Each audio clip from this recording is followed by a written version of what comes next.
শুনে নিন, যতক্ষণ কীর্তন 3 ঘন্টা হবে ততক্ষণ মন দিয়ে শুনে নিন।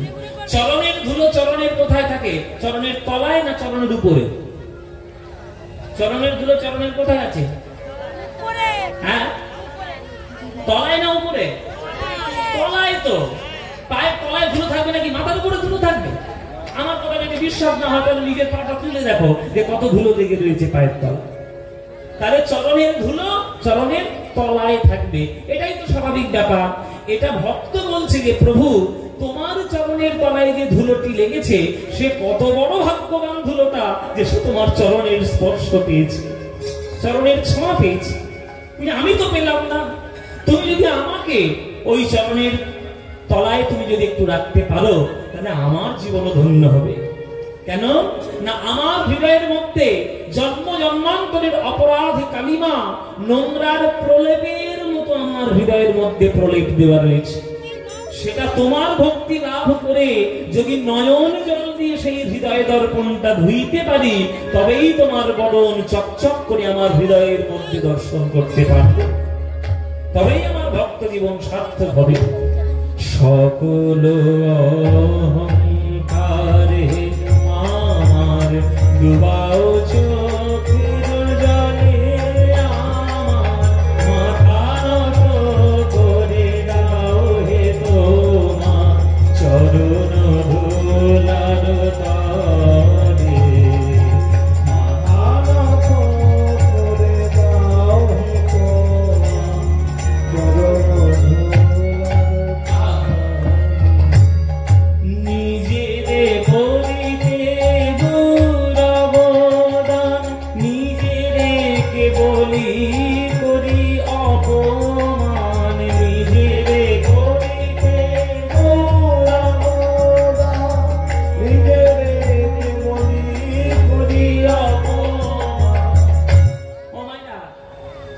ছেলে পড়াশোনা শিখে এমএ পাস টাস করে একটা বড় চাকরি পেয়েছে, 50,000 টাকা মাইনে মাসে। আর তার বাবা ইংরেজ আমলে চাকরি করতো, 5 টাকা মাইনে পেত, আর ক্লাস 2 পর্যন্ত পড়াশোনা করতে পেরেছিল। অর্থের অভাবে আর পড়াশোনা করতে পারেনি। আর ছেলেটা চাকরি পেয়ে 50,000 টাকার মাইনে আর এমএ পাস করেছে।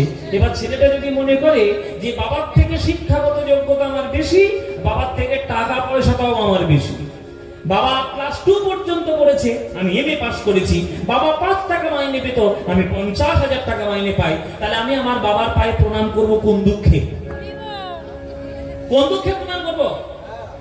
বাবার থেকে সবকিছু দিয়ে আমার বেশি, টাকাও বেশি, পড়াশোনাও বেশি, আমি বাবার চরণে প্রণাম করবো কেন? একদম বাবার চরণে প্রণাম করবো। এই কথাটা যদি কোনো ছেলে একবার বলে ফেলে তাহলে পাড়া প্রতিবেশীর লোকেরা বুঝে যায় যে যাক বাবা ছেলেটা এমএ পাস করার পর আর কিছু হতে পারুক বা না পারুক, ভালো ধরনের একটা গরু তৈরি হয়েছে। এমএ পাস করা গরু। ওরে গরু, যে বাবার পায়ে প্রণাম করতে গেলে তোর আজকে লজ্জা হচ্ছে, ওই বাবা যদি 5 টাকা মদ খেয়ে উড়িয়ে দিত, তুই আজকে এমএ পাস করতে পারতিস?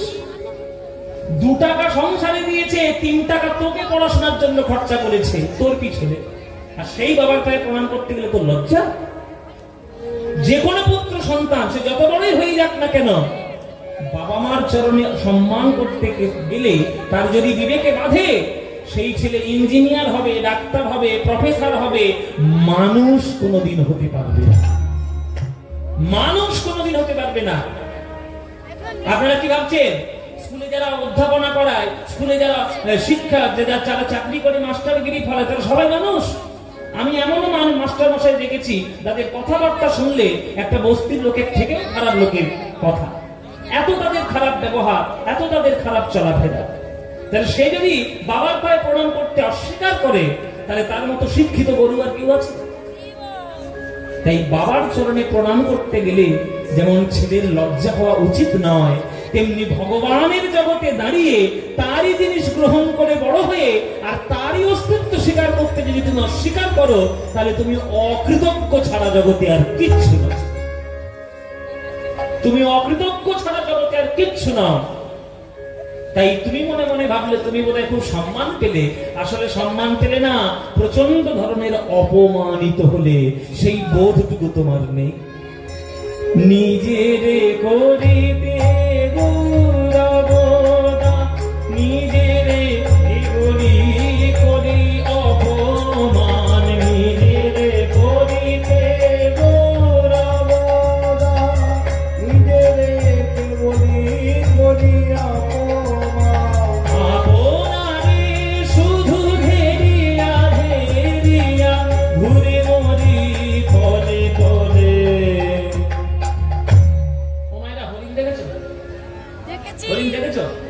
যদি না দেখে থাকো 50 টাকা খরচা করে একটু আলিপুরে ঘুরে এসো, হরিণ দেখে আসতে পারবে। দেখেছো হরিণ? হরিণের সব থেকে সুন্দর জিনিস কোনটা বলো তো?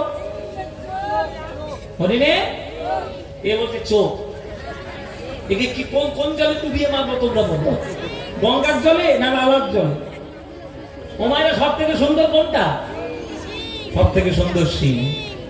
হরিণের সব থেকে সুন্দর দেখতে তার শিং, কিন্তু জেনে রাখো যে শিংটা তার সৌন্দর্যের কারণ, সেই শিংটাই কিন্তু তার মরণেরও কারণ। কেননা বাঘ যখন তাড়া করে তখন কোনো কিছুতেই আটকে যায় না, ওই শিংটাই লতা পাতায় জড়িয়ে যায়, আর তখনই বাঘ এসে হালুম করে ধরা, তখনই ধরবে। কখন ধরবে? যখন শিংটা লতা পাতায় জড়িয়ে যাবে। তাই আত্মসম্মান থাকা ভালো, আত্মমর্যাদা থাকা ভালো, আত্মবিশ্বাস থাকা ভালো, কিন্তু আত্ম অহংকার থাকা ভালো নয়। ওই জন্যই বলছে আপনারে শুধু ঘেরিয়া ঘেরিয়া ঘুরে মরি পদে পদে, আমার মাথা নত করে দাও হে তোমার চরণ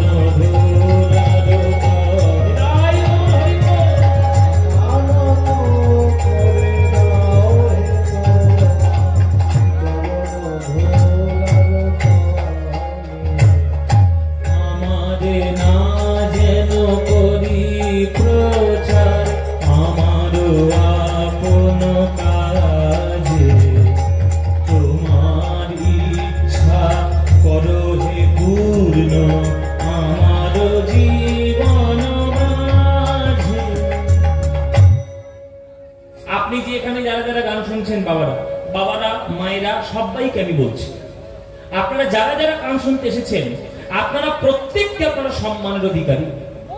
সে যদি আপনি মুচিও হন, যদি জুতো সেলাই করেন, তবু আপনি সম্মানের অধিকারী। একটা ব্রাহ্মণ যে সম্মান পাবে, একটা মুচিও সেই সম্মান পাবে। কেন? সে যে কাজটা করতে পারে তুমি সেই কাজটা করতে পারো না। তাহলে সকালে সবাইকে সম্মান দিয়ে চলা উচিত, প্রত্যেককে। আপনি টোটো চালান, আপনিও সম্মান অধিকারী। আপনি মুচি, আপনি জুতো সেলাই করেন, আপনি সম্মানের অধিকারী। আপনি বাসের ড্রাইভার, আপনি সম্মানের অধিকারী। আপনি একটা ইঞ্জিনিয়ার, আপনি সম্মানের অধিকারী। কেন না? আপনি যে কাজটি করতে পারছেন সেটা ঈশ্বরের দয়ায় আপনি করছেন, আপনার যোগ্যতায় নয়। ঈশ্বর আপনাকে ওইটুকু দয়া করেছে, তাই আপনি ওইটুকু করার অধিকার আপনি পেয়েছেন। ঈশ্বর যদি ওই অধিকারটা কেড়ে নেয়, আপনি ওই কাজটি করতে পারবেন? বাসের ড্রাইভার যদি আপনার কোনো দুর্ঘটনায় যদি পাটা কেটে বাদ যায়, আর ড্রাইভারি করতে পারবেন? পারবেন? পারবেন না। আপনি মুচি, হাতটা যদি আপনার কেটে যায়, জীবনে জুতো সেলাই পারবেন? কোনোদিন পারবেন না। তাহলে সুপূর্ণ সুস্থ দেহতে আপনি এখনো পর্যন্ত কর্ম করে যাচ্ছেন কার দয়ায়? ঈশ্বরের দয়ায়। ওই জন্য মন্দিরে গিয়ে রোজ একবার মাথা ঠুকে আসতে হয়, প্রভু তোমার কৃপায় বেঁচে আছি, তোমার কৃপায় করে খাচ্ছি, তোমার কৃপায় আমি এখনো বেঁচে থাকার সৌভাগ্য পেয়েছি। আজকে মায়ানমারের মতো আমাদের অবস্থা হয়নি যে ধ্বংসস্তূপের মধ্যে নিজেকে বিলিয়ে দেওয়া। আজকে আপনি সুস্থ রয়েছেন, ভগবান আপনাকে দয়া করেছে বলে। যেদিন ভগবানের টনক নড়ে যাবে, একটা নাড়িয়ে দেবে, আপনি কোথায় তলিয়ে যাবেন আপনার কোনো হুঁশই থাকবে না। তাই আমার কাজ নয়, আমার কাজটি ঈশ্বরের করুণা বলে আমায় গ্রহণ করতে হবে। তবেই যদি তার চরণে প্রেম হয়। যিনি করুণা করেছেন তাই আমি করতে পারছি। আজকে তিনি করুণা করেছেন তাই আমি কীর্তন গাইতে পারছি। তিনি যদি করুণা না করতেন তাহলে আমি অন্য কিছু করতাম। কিন্তু আমার ইচ্ছাই তো ইচ্ছা নয়, ইচ্ছাটা ইচ্ছাময়ের ইচ্ছা। ওই উপর থেকে তিনি ইচ্ছাটা চালাচ্ছেন, আমি সেই পুতুলের মতো ফুরকে বেড়াচ্ছি। আমারে না যেন করি প্রচার আমার আপন কাজে, তোমার ইচ্ছা করো হে পূর্ণ আমার জীবন মাঝে, যাচি হে তোমার চরম শান্তি, পরাণে তোমার পরম শান্তি, যাচি হে তোমার চরম শান্তি, পরাণে তোমার পরম শান্তি, আমারে আড়াল করিয়া দাঁড়াও হৃদয় পদ্মদলে।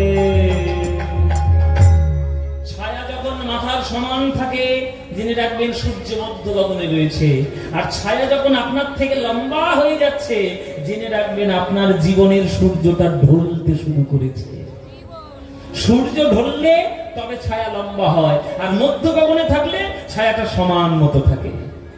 তাই আপনার ছায়া যদি আপনার দেহ থেকে এগিয়ে যায় জানবেন আপনার জীবনটাও অস্ত যেতে চলেছে, আর যদি ছায়াটা দেহের সমানে থাকে জানবেন সূর্য আপনার মধ্য গগনে আছে।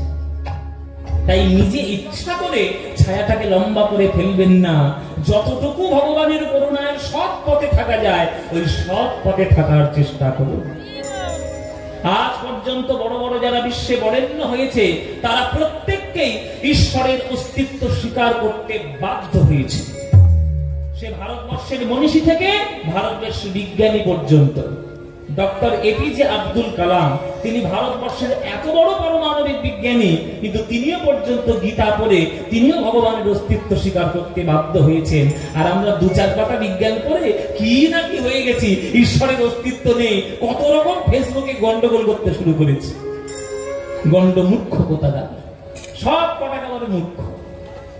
দুপাতা বিজ্ঞান পড়ে খুব বিজ্ঞানী হয়ে গেছ, আর মহাকাশচারী সুনিতা উইলিয়াম সেই মহাকাশে গেলে একটা করে গীতা নিয়ে যায় আর গণেশ নিয়ে যায়। তার কি মাথার ভিন্নতি হয়েছে?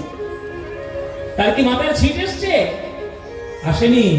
সে প্রকৃত জ্ঞানী, সে জানে যে আমাদের যতটুকু জ্ঞান সেই জ্ঞানটা সামান্য পৃথিবীর জন্য, আর এই সামান্য পৃথিবী বিশ্বব্রহ্মাণ্ডের একটা বিন্দুর থেকেও কম, আর সেই পৃথিবীতে আমরা বাস করি।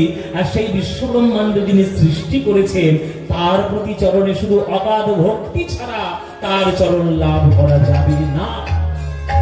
তারা বুঝতে পারে, আমাদের মতো দু চার কথা পড়াশোনা করা লোক জীবনে বুঝতে পারে না। তাই আমাদের এই দশা। যাচি হে তোমার চরণ শান্তি, পরাণে তোমার পরম শান্তি, আমারে আড়াল করিয়া দাঁড়াও হৃদয় পদ্মদলে, আমার মাথা নত করে দাও হে তোমার চরণ ধুলার তলে।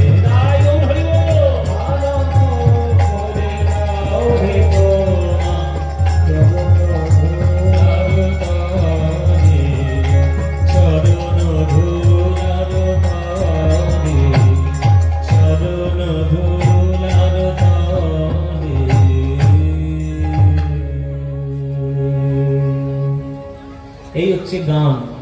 এই গানটা কার লেখা গান? রবীন্দ্রনাথ ঠাকুরের লেখা গান। আপনি রবীন্দ্রনাথ ঠাকুরের গান শুনবেন না তো কি হবে? নরকে যাবেন না তো কোথায় যাবেন? সকালবেলায় উঠে লুঙ্গি ডান্স শুরু করেছে, তা নরকে যাবে না তো কি হবে? সকালবেলা উঠে এই সব গান শোনো। যে গান শুনলে মন পবিত্র হয় সেই পবিত্রময় গান শুনে জীবনটাকে গঠন করতে হবে, তবেই মানুষের মতো মানুষ হওয়া যায়। তাই ভগবানকে পাওয়ার রাস্তা একমাত্র ভক্তি, একমাত্র প্রেম। সেই প্রেম কলিযুগে শিখিয়েছেন আমার শ্রী গৌরাঙ্গ সুন্দর, আমার মহাপ্রভু। সেই মহাপ্রভুর নাম যদি আপনারা করতে না পারেন তাহলে বাঙালি হিসেবে আপনাদের জন্ম বৃথা হয়ে যায়। তাই সময় যখন পাবেন বাবা, সুযোগ যখন পাবেন, গৌরাঙ্গের নাম প্রাণ ভরে গিয়ে নেবেন। কোনো বাদ বিচার করবেন না, কোন রকম কোনো বিচার করবেন না, আজকে করবো, কালকে করবো, সকালে করবো, সন্ধ্যা করবো, রাত্রে করবো, ভোরে করবো, এরকম কোনো বাদ বিচার করবেন না। যখন মনে হবে তখন করবেন, কোনো নিয়ম নেই। মহাপ্রভু নিজের মুখের কথা, খাইতে শুইতে নাম যথা তথা লয়, কাল দেশ নিয়ম নাহি সব প্রসিদ্ধি হয়। তাই কোনো নিয়ম নেই, শুধু নাম করলেই হলো, ভালোবেসে একটু ভগবানকে ডাকলেই হলো। ভালোবেসে যখন সময় পাবে ছেলে মেয়ে স্বামী স্ত্রী পুত্র শ্বশুর শাশুড়ি সবাইকে নিয়ে ভজ গৌরাঙ্গ কহ গৌরাঙ্গ লহ গৌরাঙ্গে নাম গে, ভজ গৌরাঙ্গ কহ গৌরাঙ্গ লহ গৌরাঙ্গে নাম গে। এই গানটা আপনাদের ভালো লাগে? তবেই গাইবো, নইলে বন্ধ করে দেবো। শুধু শুধু গিয়ে লাভ নেই, গাইবো। ওনার ভালো লাগে? সত্যি বলছো?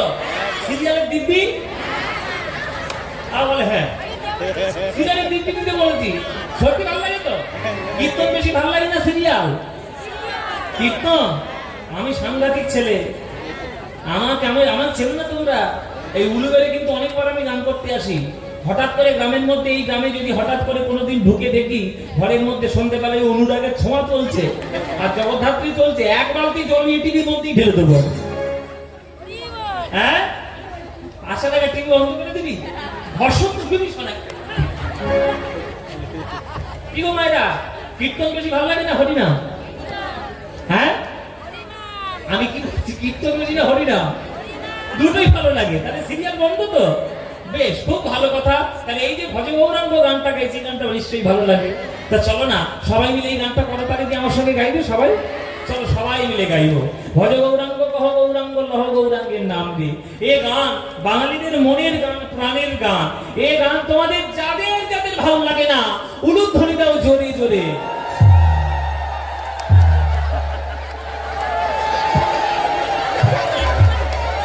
এই গাড়ি স্টার্ট বাড়ি যাবো, বাড়ি যাবো।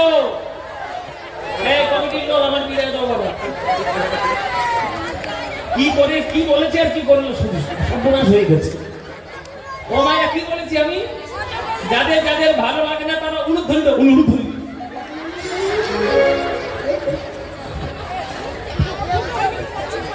বলে জিভ ফসকে বেরিয়ে গেছে বাবা, কি করবো?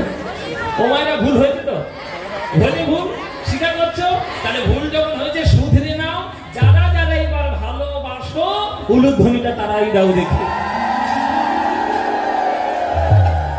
না না ভালোবাসো, না না ভালোবাসো, ভুল করে কি ভেবেছে কি করবে? করতালি দিয়ে এবার তোমরা সবাই বলো আমার সঙ্গে, ভজ গৌরাঙ্গ কহ গৌরাঙ্গ লহ গৌরাঙ্গে নাম রে। ভজ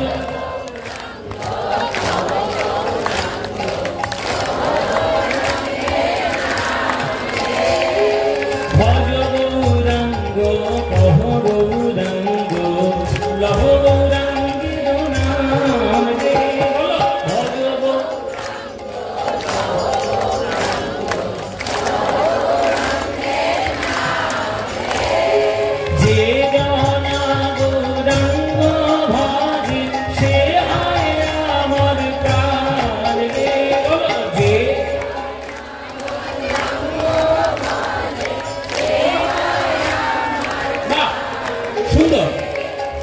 প্রভাত কালে হারো রঙ্গ জীবনে একবার রে, প্রভাত কালে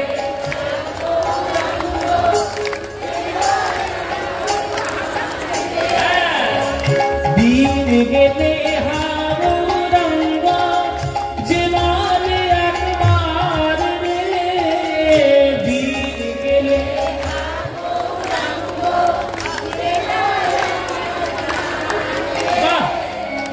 সেই গান আমার হয়, আমি হই তার রে। বলো, সেই গান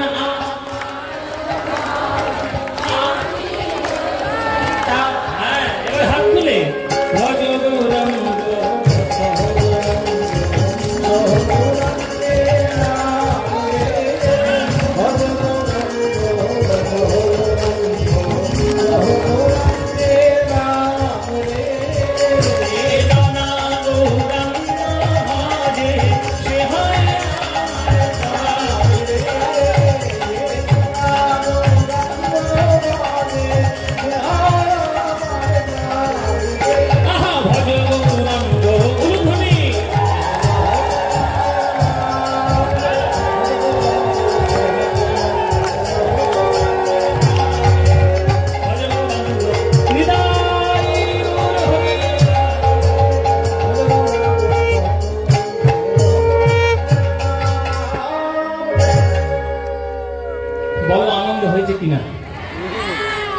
হয়নি?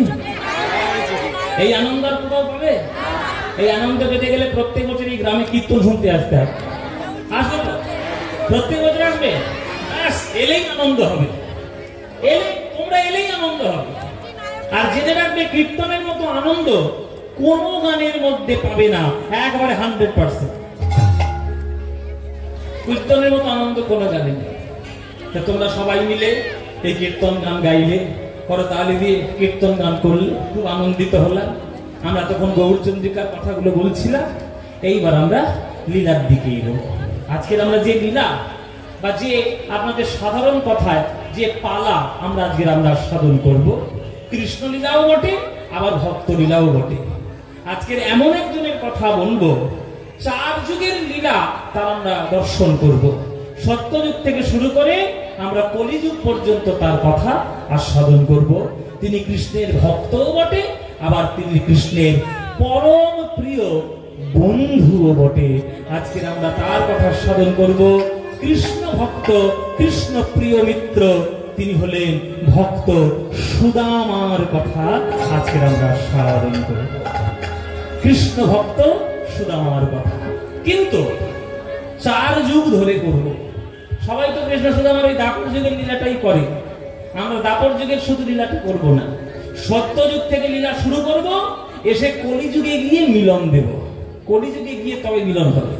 4টে যুগ ধরে আজকে আমরা লীলা গাইব। চলুন, কৃষ্ণ সুদামার কথা সত্য, ত্রেতা, দাপর, কলিতে কেমন করে হয়েছিল সেই লীলা আজকে আমরা দর্শন করব। মায়েরা মন দিয়ে শুনতে, অনেক তত্ত্ব কথা রয়েছে, অনেক শিক্ষার জিনিস রয়েছে। ভগবানকে পাওয়া যায় কি করে তার রাস্তাটাও দেখানো রয়েছে। মন দিয়ে যদি শুনতে পারেন, আমার বিশ্বাস আপনাদের মধ্যে প্রেম হবেই হবে, 100% গ্যারান্টি। একদম প্রেম হবেই হবে। খুব মন দিয়ে আজকে শুনবেন কৃষ্ণ সুদামা লীলার কথা। তাহলে শুরু করা যাক। প্রথম শুরু করব সত্যযুগ থেকে। সত্যযুগে ভগবানের বিষ্ণুর 4 অবতার ছিল গোলক বৈকুণ্ঠ ধাম। এই যে আপনারা বলেন ভগবান বিষ্ণু, কিন্তু ভগবান বিষ্ণু শুধু একটা নয়, ভগবান বিষ্ণুর 4 ভাগ রয়েছে। আমার কথা বিশ্বাস না হলে শ্রীমদ্ ভাগবতের পাতা উল্টে দেখে নেবেন। গোলক বৈকুণ্ঠ ধাম যেটা ভগবানের নিত্য লীলার স্থান, সেই নিত্য লীলার স্থানে ভগবান শ্রী বিষ্ণুর 4 অংশ রয়েছে, 4টে ভাগ রয়েছে। 4টে ভাগের নাম কি? 4টে ভাগের নাম হচ্ছে বাসুদেব, সংকর্ষণ, প্রদ্যুম্ন আর অনিরুদ্ধ। কি বললাম মায়েরা, মনে থাকবে? লিখে নাও, দরকার লিখে নাও, মুখস্থ করে নাও। আমি কিন্তু কখনো এলে তোমাদের কিন্তু পরীক্ষা নেব। ভগবানের বিষ্ণুর 4টে ভাগের নাম কি? ভগবানের 4টে বিষ্ণুর ভাগের নাম হচ্ছে বাসুদেব, সংকর্ষণ, প্রদ্যুম্ন আর অনিরুদ্ধ। এই 4টে হচ্ছে ভগবানের ভাগের। এই 4টে ভাগ হয়ে তিনি বিভিন্ন রূপে, বিভিন্ন ভাবে সত্যযুগে তিনি লীলা করেছেন। কখনো বরাহ রূপ ধারণ করেছেন, কখনো নরসিংহ রূপ ধারণ করেছেন, কখনো কূর্ম রূপ ধরেছেন। এগুলো প্রত্যেকটাই বিষ্ণু, কিন্তু এক একটি অংশ এক একটি অবতার রূপে এসেছে। সত্যযুগে চলে গেল, এই 4 ভাগে ভগবান বিষ্ণু নিজেকে বিভক্ত করলেন। ত্রেতা যুগ যেই পড়ল, ওই 4 ভাগ 4 ভাই রূপে দশরথের বাড়িতে জন্মগ্রহণ করলেন। দশরথের 4 ছেলে, 4টে যে প্রধান ছেলে, এই 4 ছেলের এই যে 4টে ভাগ, 4টে ছেলে কেন? 5টাও তো হতে পারত না। কেন হয়নি? না, ভগবান বিষ্ণুরই 4টে অংশ এসে তিনি দশরথের বাড়িতে লীলা করবেন, এটা আগে থেকেই ফিক্সড করা ছিল। ওই জন্য 4 ভাগ 4 ভাই হয়েছে। তাহলে কোন ভাগ কোন ভাই হয়েছে সেটাও আপনাদের জেনে রাখার দরকার। বাসুদেব হলেন রাম, সংকর্ষণ হলেন লক্ষ্মণ, প্রদ্যুম্ন হলেন ভরত, আর অনিরুদ্ধ হলেন শত্রুঘ্ন। তাহলে রাম, লক্ষ্মণ, ভরত, শত্রুঘ্ন, এই 4 ভাগ 4 ভাই। তাহলে রামকে হলো বাসুদেব, সংকর্ষণকে হলো লক্ষ্মণ, প্রদ্যুম্নকে হলো ভরত, অনিরুদ্ধকে হলো শত্রুঘ্ন। এই 4 ভাগ রূপে তারা দশরথের বাড়িতে লীলা করলেন। সেই লীলা কেমন হলো সে তো আপনাদের নতুন করে বলতে হবে না, কেননা রামায়ণ এতটাই শ্রেষ্ঠ ভারতবর্ষে। এই রামায়ণ শ্রেষ্ঠের জন্যই আজকের রামায়ণ মহাকাব্য রূপে আমাদের ভারতবর্ষ শুধু নয় সারা পৃথিবীতে বিরাজ করছে। সারা পৃথিবীতে মাত্র 4টে মহাকাব্য, 2টো গ্রিস দেশের, 2টো ভারতবর্ষে। গ্রিস দেশের 2টো মহাকাব্যের নাম ইলিয়াড আর ওডিসি, আর আমাদের ভারতবর্ষের 2টো মহাকাব্যের নাম রামায়ণ আর মহাভারত। এই ত্রেতা যুগ থেকে দ্বাপর যুগের লীলার সূত্রপাতটা হয়েছে ত্রেতা যুগ থেকে। মানে রামায়ণটা না শুনলে দ্বাপর যুগে কৃষ্ণ সুদামা কি করে হলো সেইটা কিন্তু বোঝা যাবে না যদি রামায়ণটা আপনি না শোনেন। আপনারা এখনকার দিনে নানান রকমের খুব বাজে ধরনের সিরিয়াল দেখেন, কিন্তু আমরা ছোটবেলায় খুব ভালো সিরিয়াল দেখেছিলাম রামায়ণ। রামায়ণ এই করোনার সময় আবার নতুন করে টেলিকাস্ট হয়েছিল ভারতবর্ষের ন্যাশনাল চ্যানেলে, যাতে মানুষের এই করোনার সময়তেও তাদের যাতে সদ্বুদ্ধির উদয় হয়, ওই জন্য রামায়ণ তারা আবার চালিয়েছিল। ওই রামায়ণের কথা। এই বাচ্চাগুলো ছোটাছুটি করছে স্টেজের মধ্যে ছোটাছুটি না, একদম শান্ত হয়ে বসে আস্তে হরি বল।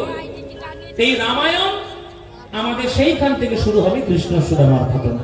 তাই রামায়ণটাকে না জানলে কৃষ্ণ সুদামা ঘটনাটা ভালো করে পরিষ্কার বোঝা যাবে না। তাই রামায়ণের একটু অংশ আপনাদেরকে বলতে হবে। শুনে নিন তাহলে রামায়ণের অংশ। সামনে রবিবার হচ্ছে আমাদের রাম নবমী, ভগবান শ্রীরামচন্দ্রের জন্মতিথি। আমাদের ভগবান শ্রীরাম মর্যাদা পুরুষোত্তম শ্রীরাম, তার জন্মদিন আসছে। সেই জন্মদিনে আজকে একটু রামায়ণের প্রসঙ্গ আলোচনা হবে, আমাদের ভালোও লাগবে ভগবান রামচন্দ্রের কথা শুনলে। শুনুন তাহলে রামায়ণের কথা একটু আস্বাদন করি। দশরথের কোনো পুত্র হচ্ছিল না বলে দশরথ একটা ঋষির কাছে গিয়েছিলেন, তার নাম ঋষ্যশৃঙ্গ মুনি। তার কাছে তিনি ফর্মুলেশন নিয়ে, তার কাছে যজ্ঞের পদ্ধতি নিয়ে তিনি একটা যজ্ঞ করেছিলেন। সেই যজ্ঞটার নাম হচ্ছে পুত্র কামেষ্টি যজ্ঞ। কি যজ্ঞের নাম বললাম মায়েরা? কি নাম বললাম? হ্যাঁ, মনে রাখতে হবে। আমি বললাম আপনাদের মাধ্যমিক পরীক্ষা আজকেই আমি নেব, তোমাদের মাধ্যমিক পরীক্ষা আমি আজকেই নেব। কেমন করে মন দিয়ে শুনছো আমার জানতে হবে না। শোনো মায়েরা, শোনো, পুত্র কামেষ্টি যজ্ঞ। পুত্র কামেষ্টি যজ্ঞ করার পর যজ্ঞ দেবতা, অগ্নি দেবতা যজ্ঞের চরু নিয়ে এসে তিনি পাত্রে করে এসে হাজির হলেন। দশরথের হাতে দিলেন। দশরথ হাতে দিলেন কৌশল্যা, কেননা কৌশল্যা বড় রানী। তাই কৌশল্যা সেই বাটি থেকে, পাত্র থেকে 1 ভাগ গ্রহণ করলেন। ওই জন্য তার গর্ভে 1 সন্তান। তারপরে বাটিটা হাতে গেল কৈকেয়ীর। কৈকেয়ী মেজ রানী, তাই কৈকেয়ীও 1 ভাগ গ্রহণ করলেন। তাই কৈকেয়ীর গর্ভেও 1 সন্তান। আর সুমিত্রা যেহেতু ছোট, ওই জন্য কৌশল্যা কৈকেয়ী দুজন ছোট বোনের মতো স্নেহ করে দুজন 2টো ভাগ তার মুখে দিলেন।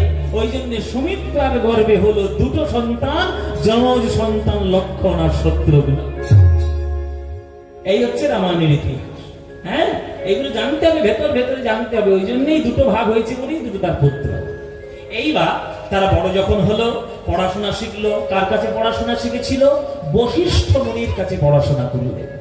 বশিষ্ঠ মুনির কাছে পড়াশোনা শেখার পর যখন যুবক হয়ে উঠলেন, তখন ভারতবর্ষ তারা পদব্রজে বিশ্বামিত্র